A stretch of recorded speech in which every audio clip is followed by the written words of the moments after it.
Hello! Today we are going to make Jben, Moroccan traditional cheese. In a large pot, over medium-high heat, pour in the milk and bring it to a boiling point. Once the milk boils for a minute, remove the pot from the heat and add salt to the milk. For more flavor, I am adding dried thyme. Rub the leaves between your hands before adding them. Now, add the buttermilk. Mix together and set aside for 1 hour until the mixture curdles and becomes thick and grainy. In a large bowl, place a cheesecloth over a strainer. Pour the dairy mixture into the cheesecloth.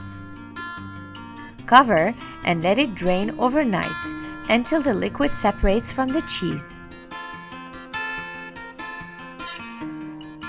Remove the Jben, the fresh cheese, and serve or reserve in the fridge. Jben is just fantastic with some crackers and a drizzle of honey. Mmm, to die for. Bon appétit!